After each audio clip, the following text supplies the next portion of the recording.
I am back from All-Star Week, and we have All-Star stuff to talk about before we go into the trade deadline. This week, Paul Skenes starts the All-Star Game. I want to talk about his reaction and just the All-Star Week in general. Let's talk about the new Home Run Derby format and whether or not we like it. And a new segment called The Threes, where we will talk about my 3 favorite picks to click for the second half, as well as the storylines that are most exciting. Stay tuned.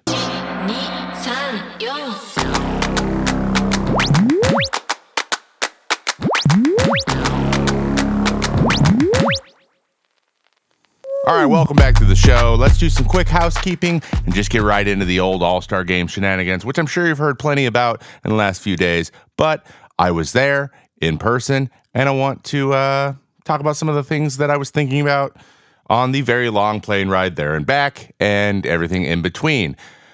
As for housekeeping, I just want to put this out there. I am currently looking for somebody in the Seattle area for a producer / cameraman / all-in-one type of situation, someone to aid me in the content that I'm making. I feel like I've gotten to the point where there's a bottleneck and there's only so much time in the day and I'm one person and, frankly, holding the camera for myself sucks and I want another cook in the kitchen. So it would be nice to have somebody who lives up here as in person, possibly someone who is, maybe fresh out of film school or something, just looking for projects to do. I don't know.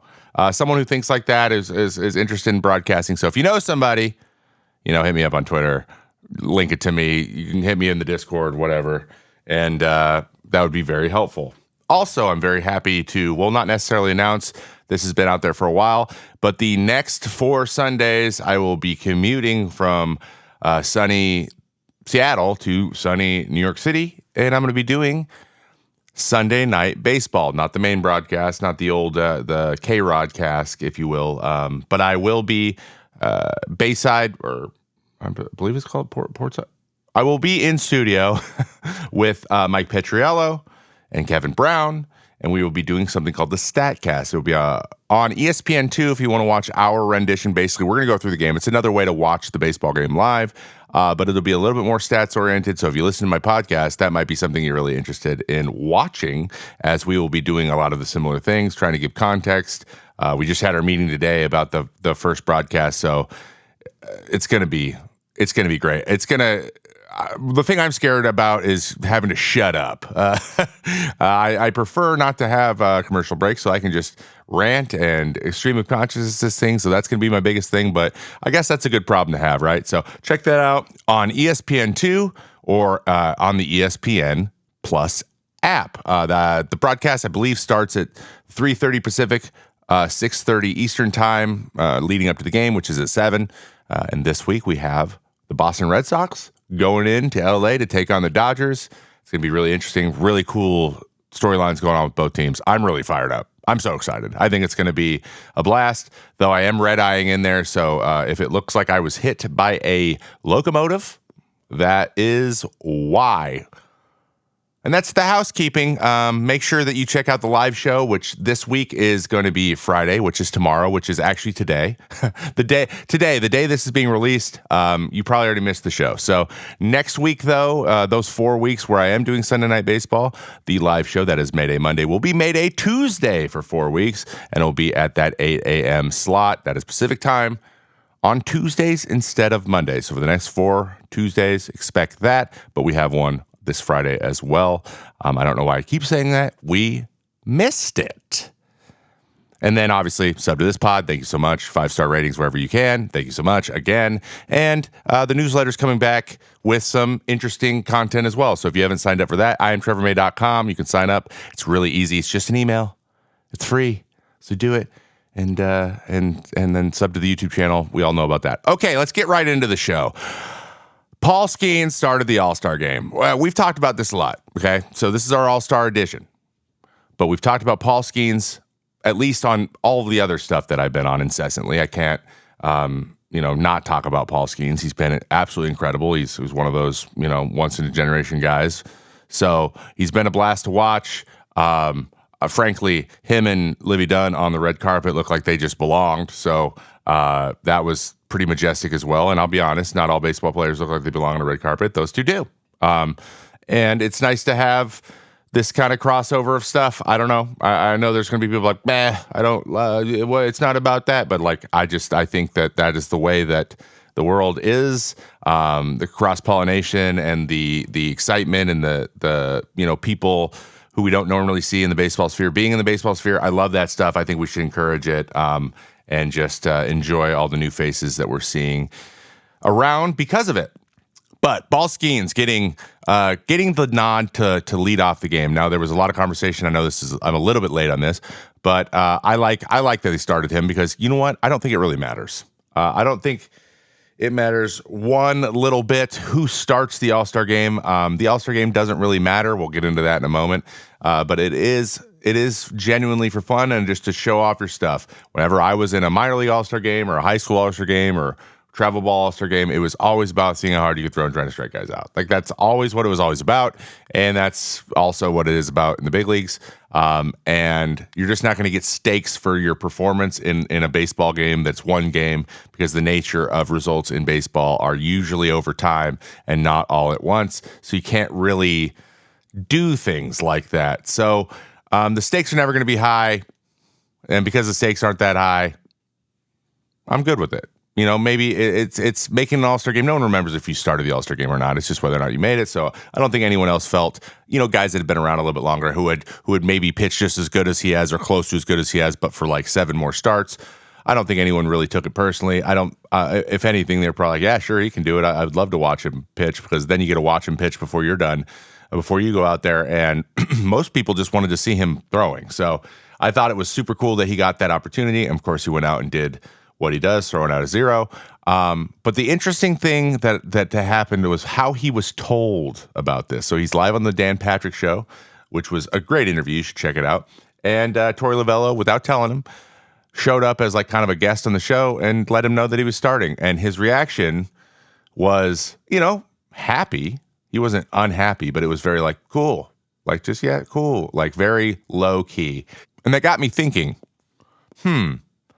maybe we have a way of thinking about the game that doesn't allow us to have emotion. So the big thing that came up is I was listening to Chris Rose and Trevor Plouffe. Shout out. They're going to be mentioned quite a bit in this show, because I've listened to like the last 4 or 5 shows, and that gave me I had some opinions too to expand on the things they were talking about in their show on mine. So they're just bear with me here. But they were talking about how maybe lackluster that reaction could have been. Maybe they wanted to be like, let's go, or like walk around or pump his fist or something. And that's not what happened. And I was like, why? Why does he seem to be such a, for lack of a better term, stoic, kind of personality? And first things first, he went to Air Force, right? He has a military background. He talks about how he would like to go into the Air Force when he's done playing. So there's a level of like discipline attached to that. But then there's also a thing in baseball that I don't think a lot of guys talk about. Well, we talk about it kind of like don't get too high with the highs, don't get too low for the lows. Act like you've been there. A lot of like, just like, don't show any emotion because you're supposed to be super confident at all times. And that is just not the way that the world works or life works. And I don't like that as an excuse, but we definitely, because of the nature of failure, what you do is people don't like to fail. People don't like to feel like they failed. I was talking to some guys at the All-Star game, actually, who have kids now. And we were just talking about how do you teach your kids about failure and fear and stuff, because I get asked that question all the time. And it starts with, like, I get asked, hey, how do I learn to not be scared? Or how do I deal with the fear or deal with it or cope with it or whatever? And I always kind of give them the hard truth. Even if they're 12, I say, you're never not going to be, like, there's never going to be a day where fear goes away completely. It's always going to be there, because it's a human, like, subconscious thing protecting you. And a lot of people say things, so you get, okay, like, I'm going to be afraid. So, like, how do I deal with it? And one big thing I always say is, like, hey, a good way to do it is to get really good at imagining what the outcome that you want and how good that'll feel, and try to override the negative feeling that you might feel from that. So you have a choice between which feeling do I want to have. I want that one really badly, so I'm going to focus on that one. That takes a lot of practice. That takes a lot of skill. You got to put in work, but it does work pretty well. Then we were talking about like failure. How do you deal with failure? And I've come to the conclusion that kids, I hear the platitude, the best hitters ever in the history of the game fail 7 out of 10 times, right? Cool. Like everyone's heard that. We know. Like you can only say that to your children so many times before they're like, I get it. I understand what you're saying. That's a very logical way to approach things. But dealing with failure isn't always logical. It's emotional. And so I realized over my life that I wasn't afraid of the failing itself. Like I was always very confident that given enough opportunity that I would succeed at the thing I was doing. I was always confident in that way.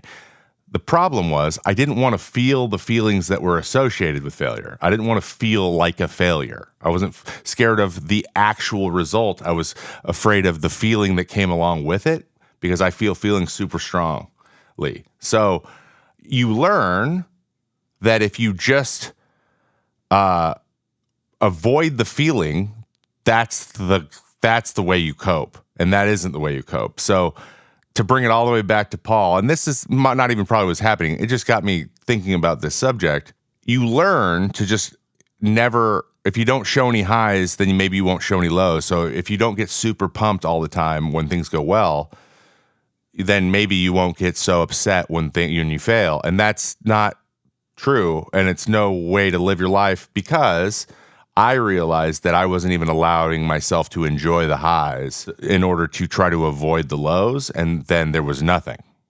There's nothing. And that's just kind of part of it. Feeling those two feelings is just part of being alive. The highs feel better because you feel the lows. Now, you don't want to get out of hand where you can't get out of that process where, like, if I feel this thing, it's never going to go away because I have no idea what to do. That's not what you want. What you want, though, is to accept that it's going to happen, feel it, and move forward.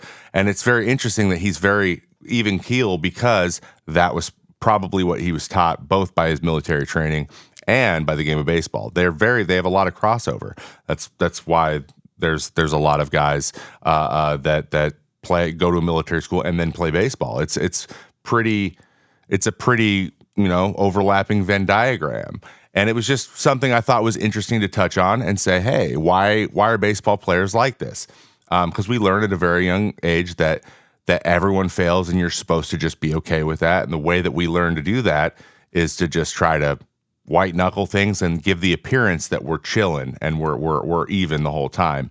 But it's not always what's happening in our heads. So that was to address that. But I do want to also continue into talking about this All-Star Weekend really quickly. I know that went really long, but that's something that I wanted the platform to talk about, and I'm glad I was able to do it. I hope that landed for some of you. Maybe some of you guys out there have young kids that are getting into sports in general, not just baseball, sports, and maybe there's a nugget in there to help them understand what failure and fear is, and that feeling it isn't necessarily a bad thing. It's what you do when you feel it. That is the skill. And I wish that someone would have told me that when I was a kid. Okay, back to the All-Star Game. I thought it was a good time. I watched most of it live. There were some great performances. Ohtani hit a home run. Surprise. Lots of velo. Mason Miller just blowing doors. Just absolutely making Shohei Ohtani look like a high school player for a second there, which he's got that type of stuff. I've been saying this for a long time, and I'll say it again. He's probably got the best pound for pound stuff in the major leagues right now. Just if you need one inning, I'm taking Mason Miller and then maybe Skenes, but probably Mason Miller first. He's just absolutely ridiculous. I will also say the jerseys. Cool-ish in a vacuum. I was like, oh, this is like a jersey I would wear to some cool baseball themed event, but maybe I wouldn't wear in a baseball game. And once I saw everyone wearing them, it was a tough look, like the black and white, Players Week jerseys were a few years ago. Those were like, it's not really doing it. I just don't think it landed very well, and it was kind of not themed, like the peach with the light blue. I love those colors, and I love them in my clothing, but I don't know if I love them as baseball uniforms. So that was a swing and miss, but I feel like we're swing and missing on uniforms everywhere. I don't think we've hit on a uniform in a while. the City Connects are doing the best, and we all know that half of those aren't the greatest either. So, yeah, the jerseys weren't great, but overall production was pretty good. I thought that Texas, the new facilities there and everything really facilitated this event really well. We had the Lowe's Hotel across the street where a lot of people stayed and where a lot of events also took place. We had Troy's and Texas Live across the street, which was where I was a lot. Big open space, a lot of fans coming in and out. We had T-Mobile sponsored, lounges as well. And it was all right next to the stadium. So the heat wasn't actually, it was 100 degrees every single day. So the heat wasn't a huge problem, except for that one time where they did the red carpet outside, which was, that was a choice. But people were really, really trying to get out of the heat as quickly as possible because, man, was it warm. And there's another event for our second segment, another event that's part of this process this week that they changed the format of again, and that is the Home Run Derby. And we can get into the Home Run Derby and all kinds of stuff. That is one thing that I also watched every moment of, simply because I was forced to go back to my hotel room because I had food poisoning after the first show of Foul Territory on Monday. And so I had to go back, lay in bed all day, drinking lots of liquids. I won't bore you with all the details, but it wasn't good. So, but I was able to watch it, and it was very long. So a lot of people are saying this, it felt very long, but let's go over the good, the best and worst, in my opinion, of the Home Run Derby, and then possibly some enhancements, maybe some slight adjustments, because I thought there was a lot of good here that could make it even a bigger event moving forward to where it doesn't feel basically like baseball games felt like a few years ago, like it was dragging. So let's start with the best parts. I thought Marcelo Hernandez did a great job introducing our competitors. I thought walking out onto the stars, even though they were like wearing their cleats and you could tell a couple were kind of apprehensive to not slide on the star. It was a really cool, I think, atmosphere. I think maybe they could have done some sort of, they have the new lights there. They need to do something with the flashing lights, like kind of like the chop that isn't the chop in Truist, or the way that closers come onto the field in some places. They should have done more of that. Think WWE. I want a new motto for whoever comes up with these fun events for the MLB, and that's what would the WWE do? That is WWWD. What would they do? What would WWE do? Try to say that at home, guys. It's very hard. Don't yell at me, okay? So I liked that. I think it could have even been taken up a notch again, and it was pretty funny.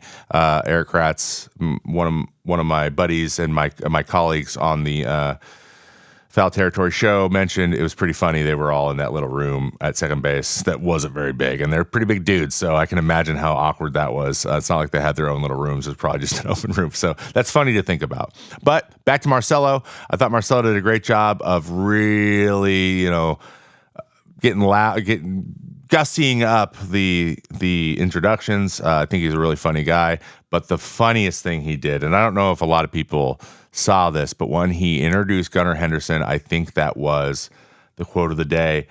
We had Pete Alonso and all the Latin guys. He really, really did their pronounced the names correctly, gave them the twang and the inflection that they deserve from even their home countries and their because of the difference in dialects and stuff. I thought that was awesome. And then it got to Gunnar Henderson, which might be one of the whitest names ever. It's very Scandinavian, so.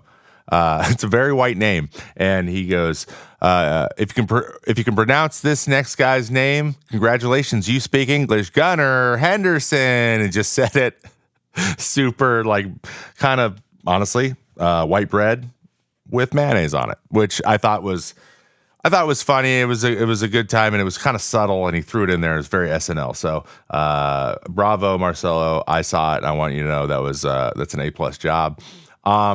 But for the actual event itself, I thought the bonus round was a great little touch. I liked the distance component to get an extra out.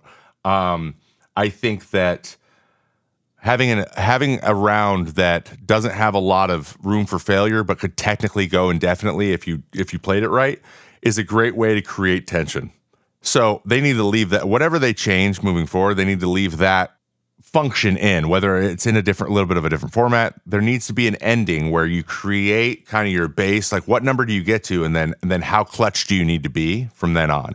I loved it. I thought that was a great idea. And then it came down to the tension of the final. It was like the final swing that came down to. We haven't seen that happen in a really long time. Usually it's just like they hit a homer and it's over. And that's boring. Like one guy goes and hits, 435 in the last one. The next guy gets like 16 with a minute left. And you're like, well, it's over. And then it's just kind of anticlimactic. This one had a climax. I love that. I want that to stay there. Now, that is kind of where the positives end, right? I think that having 8 guys do it, I don't think you can do less. I don't think you can, but it's got to be shortened somehow. It's got to move. If you're not going to shorten it, if you're not going to reduce the number of events that are happening, you need to work on pacing. So it did drag. It went too slow. It took 3 hours to get 8 guys hitting. And I think a great idea for that is flip the way the rounds work, or just do 2 minutes instead of 3 minutes, or do like a minute and a half with a little bit of a longer, bonus round. Do 2 minutes. I think that 2 minutes would be great because that'll give them allow them to do a break at 1 minute and then just do it the same way. I think that'll be quicker. I don't understand why the rounds were shorter late and the number of pitches were shorter late, because then now the number of total home runs from the first few rounds to the last rounds could potentially be way different and confusing later. And make them all the same length, to shorten them all, I think, to 2 minutes, and then we get through that initial round quicker. I thought that would be a great change, but yeah, they should shorten the rounds. Obviously, the anthem wasn't great, but I'm not going to talk a lot about that. I was planning on it, but Ingrid Andress, she came out later and said that she was under the influence, and she's getting help for that. So I wish the best for her. I hope she gets the help she needs, and that this was something that helped her, make that decision. So there are silver linings, and if that's a silver lining that helps her kind of to fix something that might be a problem in her life, then hats off. That's awesome. And also, she powered through. I think she knew about 5 seconds in that this thing was not going to go well, and she didn't just stop. She didn't panic. She didn't run out and make it worse. She just got through it and then dealt with it after. So, I mean, I will give props where props are due on that. All right. And then another bad part about this thing, I think that the stakes aren't high enough, and we're not having enough star power. Everyone's complaining about the star power. There's no star power. We need more star power. And I think the boys over at John Boy, namely Chris Rose and Trevor Plouffe, had some great ideas. And I'll give Chris some credit here, but I think these are Plouffe's ideas, and they really, really got me going. So here's some things that I think they could do to get one, the bigger guys into the event, but two, incentivize the stakes a little bit too. So even the people that are in there and doing it, it feels like it really means something. And I think that there's a lot of room for this stuff. So the big one for me, so this is not from them, this one's from me, WWE style intros. I think that everyone should be able to choose their rock out song. I believe once they get the song for the guy coming out, that the people up in the creative team can come up with something cool, maybe a really quick highlight video of them coming out, like they do when they come up to hit, or like a closer comes in, they have a little highlight video for them. That would be awesome for the intros of them hitting homers. I think that would create a lot of hype for them, and not just their names. And let them choose their music, and not just their music, not for their intros, but the music that is playing when they are hitting, obviously within reason. But they should be able to choose it like they do at BP. They should be able to choose it so there's a whole persona, brand, and vibe around the guy hitting that people can get behind. I think that would be awesome, because we'll have some Latin guys going just straight Bad Bunny or whatever Latin music that they love. We'll got the guys with the country music. We'll get the guys with the hip hop. We'll get the guys with the electronic music, and you can really get a vibe for their personality, and also energize them. It's like what they do when they lift weights to get energy. It's like all this stuff. It's what they do during normal BP to get energy. So let them give the players an opportunity to show their personalities in these events with the way they're presented. And And then these next ideas are from the John Boy guys, so credit to them once again. I love these three big ones. One, let's regionalize it like the WBC, and let's do a team situation where where it's either you like order yourself based on seeding, or you can do things like as you move forward, you go team on team, and as you move forward, the top guys are the guys who end up being there, or you have to like maybe the guys from Asia or the guys from the world compete off, and the winner of the world one goes and plays against the guy from the American side to go 4-4 or whatever it could be. But creating that thing where it's world versus America, kind of like the futures game is, I think would be interesting and work similarly to the WBC, where people can be loyal to where they're from. The attaching a charity element to the winner. So instead of just saying you get $1 million, which a lot of guys would love $1 million. I mean, I know for a fact there's one guy who constantly does it because he likes the opportunity to get that money. But as you become the Aaron Judges and the Juan Sotos of the world and the Shohei Ohtanis, like that money's it's just not gonna move the needle. It's not gonna move the needle for the perceived risk of going and swinging way too many times. So if you add, $1 million to you, $4 million to charity, because I think that we could use this as a great initiative to support some really great causes. That might incentivize things a little bit more. Add a little guilt in there. The guilt works really well, whether or not I like it or not. You can't refute that. So possibly adding some sort of charity event, I think would be cool. But I think the biggest one, and this is a Trevor Plouffe special, is the tag team. Now the tag team, having two guys represent in a back-to-back team where they choose when they break, they tag the other guy in. So one, we are reducing the number of swings so guys aren't going to get so fatigued and be so sore later. Guys say it's way too many swings and it's scary. So they all do it once and they're like, okay, if I hurt myself doing this, I'm going to look really stupid. In order to avoid that, we could cut the swings generally in half. So what you do is you pick the 8 guys that you want to have it. The same way we do it now. Like we get the 8 guys that say yes, and then those 8 guys can then nominate another guy, find a partner, say, hey, you want to do this with me, and then lock that in. So that's how we get Alec Boehm going for the Phillies. And then he's like, hey, Bryce, you want to go and can I tag you in with 30 seconds to go or whatever? Or like we get you in the big moments or whatever. And they can decide between them who gets to do one, who gets to go first. I think that would be awesome. But you have like a team captain that then gets to pick another person. Now, it's interesting whether or not those guys would be either on the same team or if they just got to be from the same league. I think maybe going league versus league would be interesting with this. I don't know how you would separate it that way, or you just keep it open so guys who are just friends with each other can go grab somebody who's not already in it. I think that would be cool too. I'm just spitballing here. I think it would be super cool to go.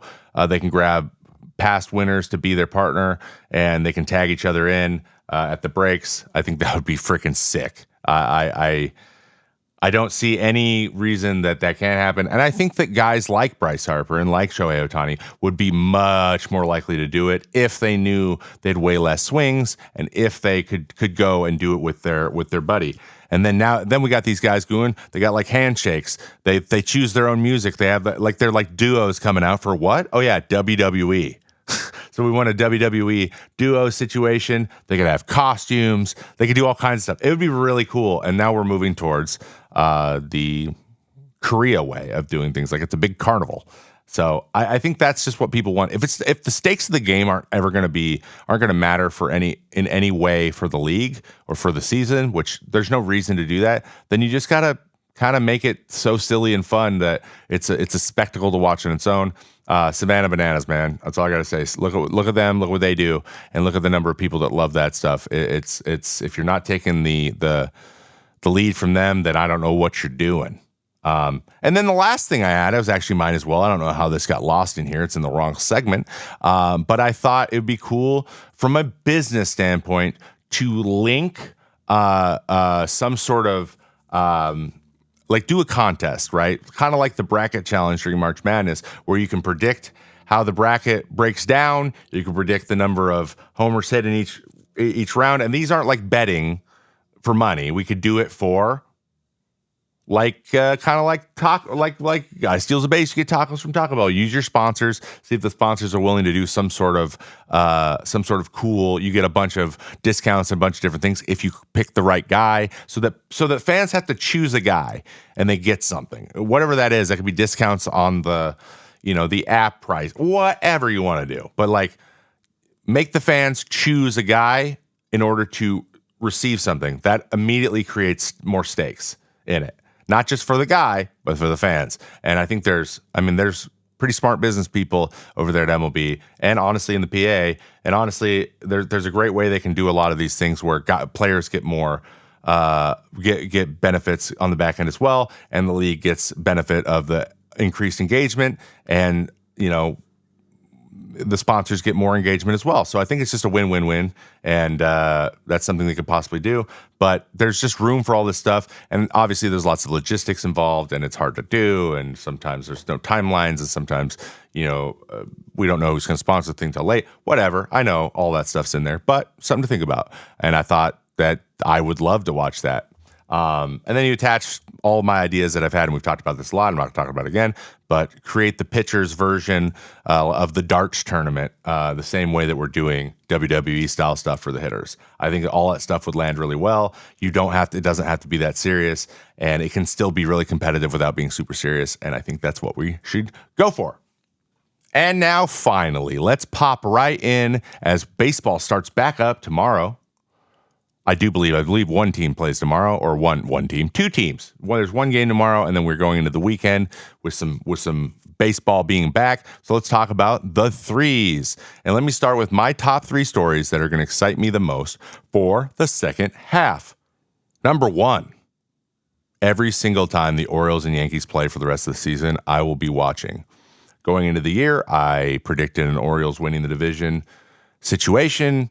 Right now, if it were to end today, basically that division would shake out exactly the way that I thought it would, with the exception of flip-flopping the Rays and the Red Sox. But everything else is right on. So 1, I'm super smart and I'm super good at this, so look at me. And 2, that's a joke. I got really lucky.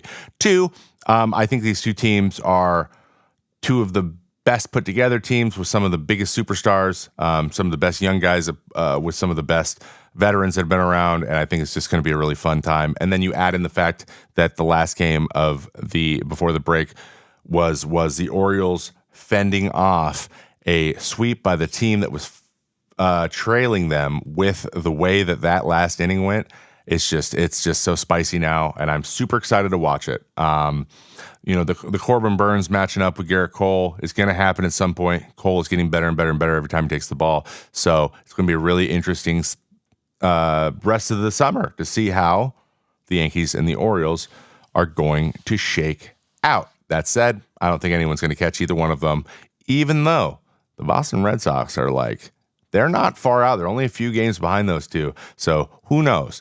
But we went over rates and barrels a lot this week about the Red Sox. And frankly, a lot of the stuff they're doing, it's going to be really interesting to see if they can continue at that level for the rest of the year. But they've done it up to this point, so there's no reason to think that they can't. And they're getting Cassis back, who as much as I like him talking in the microphones, because boy do I like him talking in microphones, I do like him better when he's playing first base. The second thing that I'm most excited about, the AL MVP race. How many damn homers is Aaron Judge going to hit? He's at 34 right now. He is on pace to break his own record with the Yankees, all in a year where power is very, very down. That guy has figured it out in a way that very few other people have figured it out, with the exception of maybe Shohei Ohtani. But even him, he just can't even keep up with him in homers. So Aaron Judge right now is my leader. I just don't know how you can't have a guy with an 1,100 OPS this far into the year not be your leader for the MVP. He's not a DH. He is an outfielder. So who's going to catch Aaron Judge? Nobody, probably. That said, yeah, I don't think anyone's going to catch him.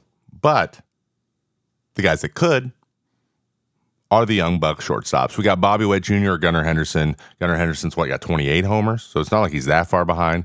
But that guy is going off. He's on pace for 54, and he's way behind, which is crazy.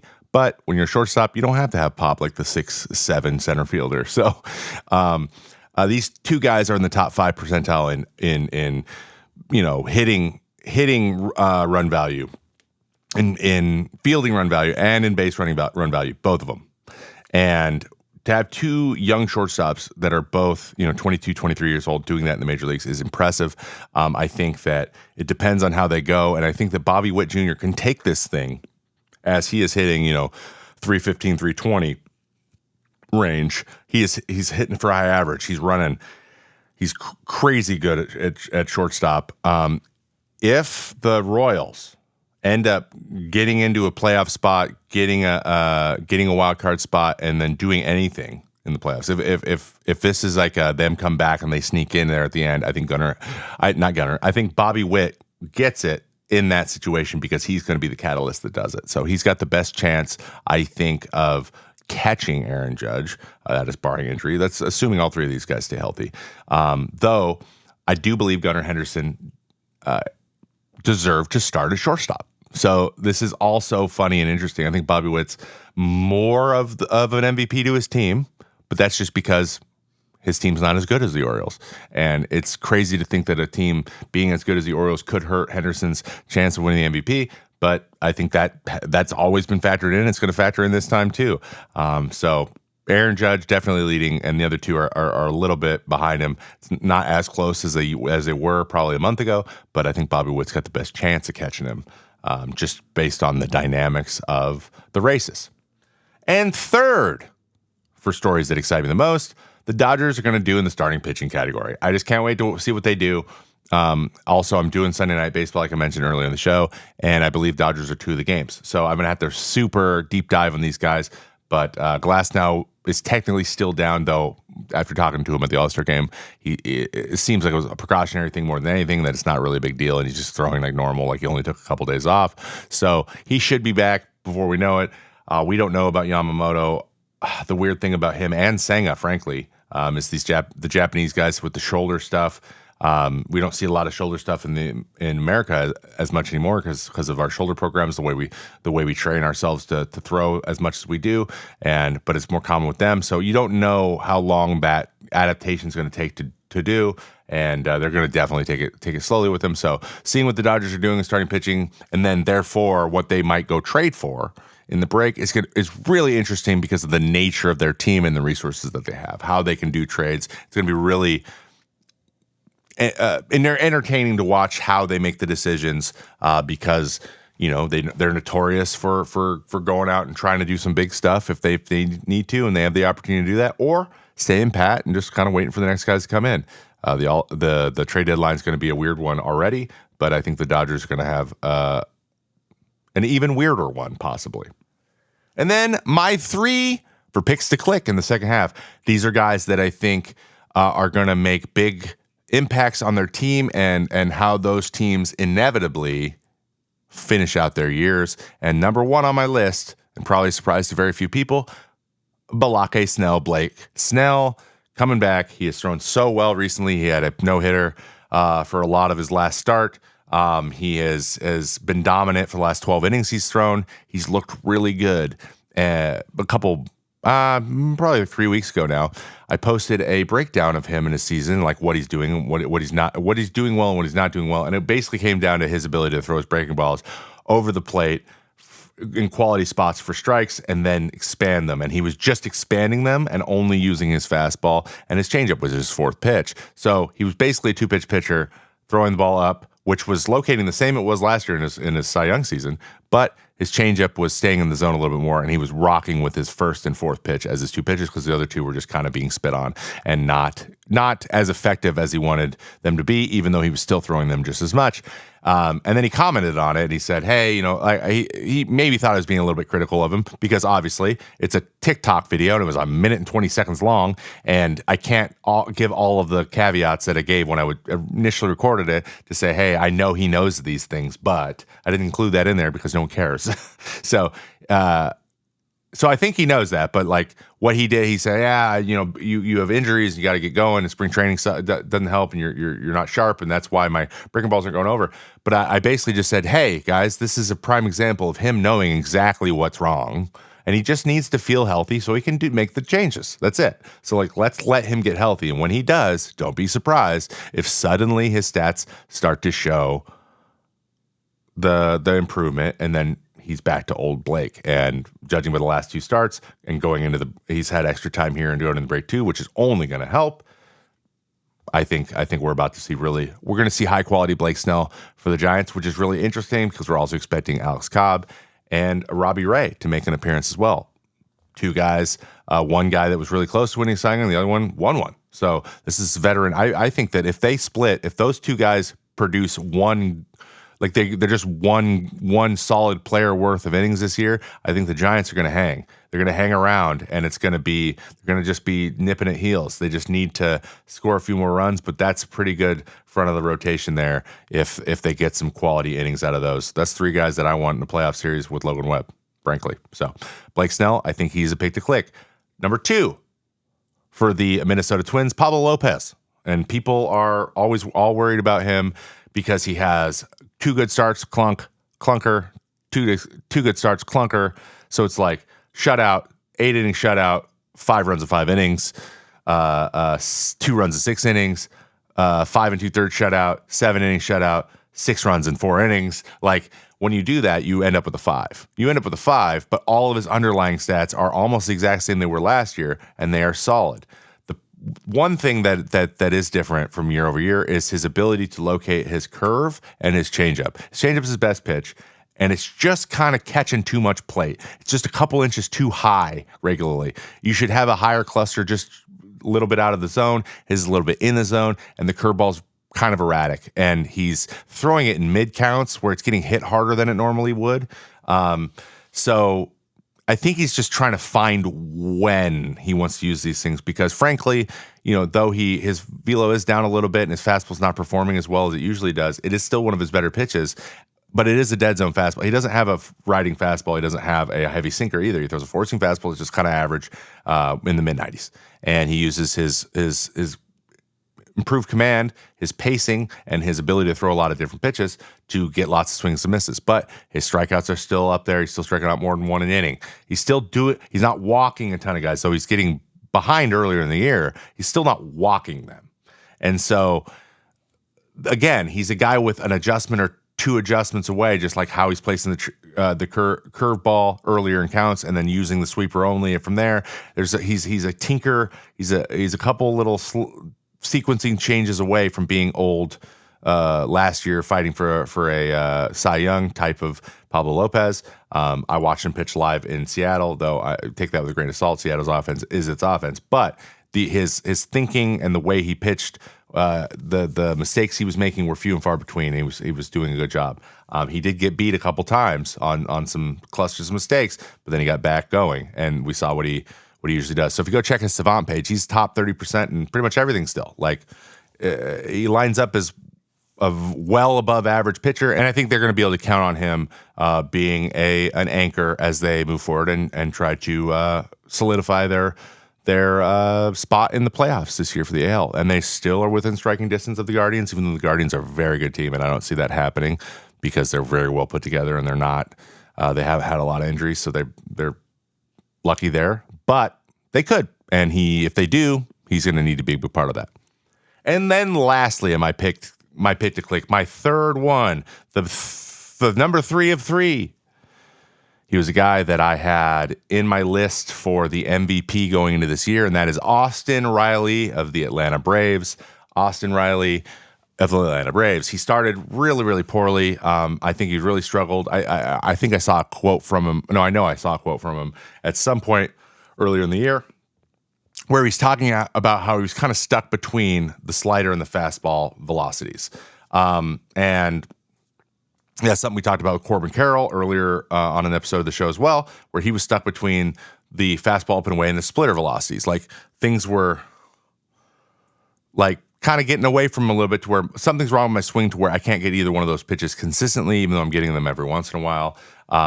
Well, I'm happy to say that things be a change for Austin Riley. And in the last month or so, he has looked like that guy that I wanted I had for the MVP. So here's some interesting stats from June 15th to July 13th, which was the day that I broke this down. In 27 games, he's had 94 at bats. He's hitting .319 with a 400 on base with a 670 slugging. So that is good for a 1,070 OPS, which is still lower than Aaron Judge's on the year, which is nuts to think about. But a 350 ISO, which is crazy good. He's still striking out 25% of the time. That's still a little high for him. He's usually pretty good at making contact. He strikes out a good amount, but like not a ton for a guy that size. But he has walked 12% of his at-bats, which is well above league average. But the big things that pop out on this page, home run percent. 7.3% of his hits this month have been homers, and he's got a WOBA of 441, which is crazy high, and only a 61.7 out rate. So I'd say Austin Riley has found how to hit a slider and hit a fastball and hit it hard, and that shows by his 67 rather BABIP, meaning he's hitting the ball hard, he's put it in play, and it's not being fielded when it's not supposed to. Them right there are MVP numbers, and if he goes for 3 more months doing that, I think we're going to have to start including him in that conversation. I believe his batting average on the year is getting close to 250, so it's going up and it's going fast. The home runs are starting to climb as well. He was, at like 7 or 8 going into this month. I believe he is at 14 or 15 now. He's still on pace to possibly get a 30 homer season, and it could be well above that too if he keeps going this year. So Austin Riley is a guy who I think is going to continue to get going along with Olsen over there, and if they both get going again, the Braves are going to be another force to be reckoned with. But honestly, if I'm them, I'm not super worried about it because they have a nice comfy lead kind of in that wild card, and the wild card's kind of the way to go right now in the playoffs. I don't think that chasing the division leader is as important as it used to be, and they're kind of flying under the radar, and I feel like teams that fly under the radar a little bit sometimes get a little bit of an advantage going into these important games at the end of the year as well. So I think they're in a good spot, even though they're not the Braves they have been the last couple of years. That could possibly be more of a good thing than it is a bad one. So Austin Riley, pick to click, number 3. And that is the end of our show, guys. Thank you so much for being here, listening. Make sure to subscribe so you don't miss any shows in the future. I apologize if you heard any weird things in the edit, but my family just doesn't seem to understand what recording a podcast is like or what it means. But I love them anyways. And I love you guys. I can't wait to get into the trade deadline, which we will be doing in our next episode. It'll be a little bit closer, I promise, to the release of this one. I'm trying not to go 14 days every single time. Unfortunately, I've gone 14 days almost every single time, but the next one coming out will definitely be with a good amount of time left before the deadline, and possibly have a bunch of guests come give us their ideas about what they think. So I got those things lined up, a lot of fun stuff in the works. Again, check me out on Sunday Night Baseball over the next few weekends, and check me out on May Day Tuesdays at 8 a.m. on Twitch and YouTube live. Thank you so much. All right, you guys have a great rest of your day.